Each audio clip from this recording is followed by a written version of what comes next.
Bonjour à toutes, bonjour à tous, bienvenue à vous. Par la force des choses, un passeur d'âme est amené à constater l'état d'esprit de celles et de ceux qui s'en vont au ciel, rejoindre les coulisses du grand théâtre terrestre. Et bien souvent, c'est un au-delà entaché de regrets et d'amertume qu'ils en viennent à retrouver, parce qu'ils comprennent alors, avec un détachement de circonstances, qu'ils ne s'étaient finalement pas donné les moyens de vivre pleinement leur incarnation. Ils comprennent qu'ils n'avaient pas été pleinement authentiques et que bien souvent, les priorités qu'ils n'avaient cessé de privilégier n'avaient été que de fausses priorités, le plus souvent motivées par des peurs et des stratégies de surprotection, c'est-à-dire des stratégies conditionnelles liées à une nécessité angoissée de survie. Sans même parler d'examen de conscience, ils comprennent, en prenant une telle hauteur sur les faux enjeux terrestres qu'ils avaient pourtant estimés fondamentaux, que la seule chose qui valait et qui vaut incontestablement le coup, c'est la qualité de l'expérience. Une qualité qu'ils avaient le plus souvent négligée par manque de conscience et aussi parce qu'ils avaient été obnubilés par les vicissitudes de la vie.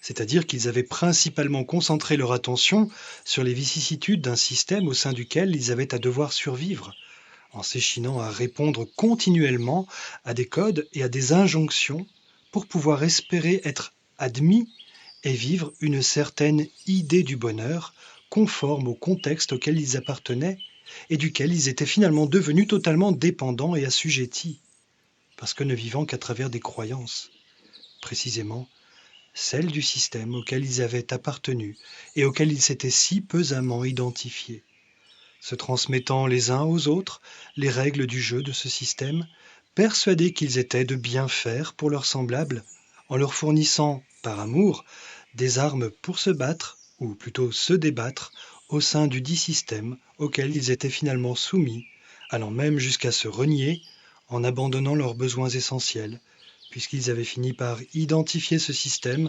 pourtant créé de toutes pièces, comme la normalité de la vie. Un système qu'ils avaient validé et même défendu, puisque dans leur croyance, lui seul pouvait leur garantir les conditions de la survie.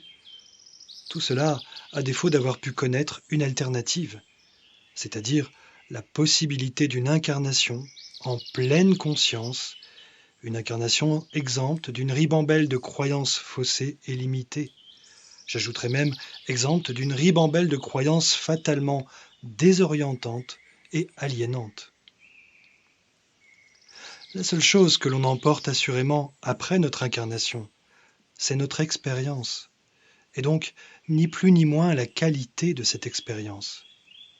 Qualité d'être, qualité relationnelle, qualité de partage dans l'amour véritable, inconditionnel, qualité d'authenticité, qualité d'intensité et de joie suscitée, qualité de dignité de sa divine humanité, qualité du respect que l'on porte à son prochain comme à soi-même, ainsi qu'au vivant dans son ensemble.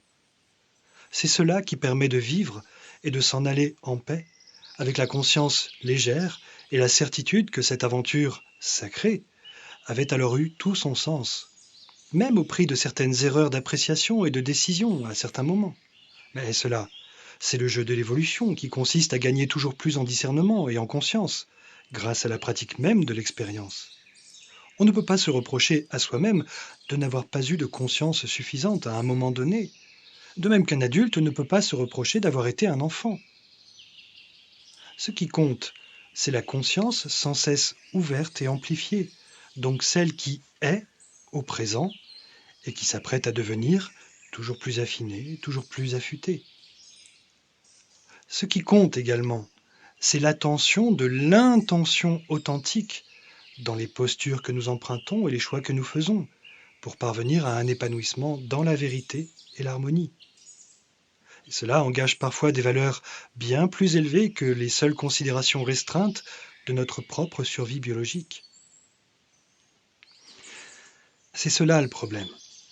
Lors de notre incarnation, si nous avions tous profondément conscience de notre essence éternelle, la face du monde serait totalement différente de ce qu'elle est encore aujourd'hui.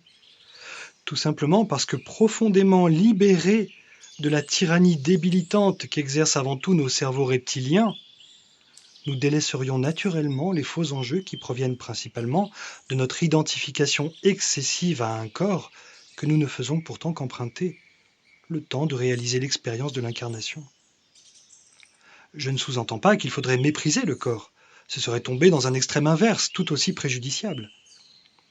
Nous pouvons bénir le corps pour ce qu'il nous offre à explorer, et surtout dans l'émerveillement, tel un véhicule dont nous prendrions alors plus consciemment soin pour permettre à l'expérience d'être durablement appréciable, mais gardons avant tout à l'esprit que nous sommes une conscience qui réalise une expérience donnée à travers un corps donné, façonné pour la circonstance. À partir de cette prise de recul, la question est de savoir quel véritable choix est-on à même de pouvoir adopter, en conscience, dans son quotidien, sans céder à la peur et sans négocier avec la vérité. La sienne d'abord, celle qui nous est absolument vitale, indépendamment de quelque système que ce soit. Parce que c'est notre vérité qui prévaudra toujours, pas les systèmes que nous ne faisons que traverser. À bientôt. Prenez soin de vous.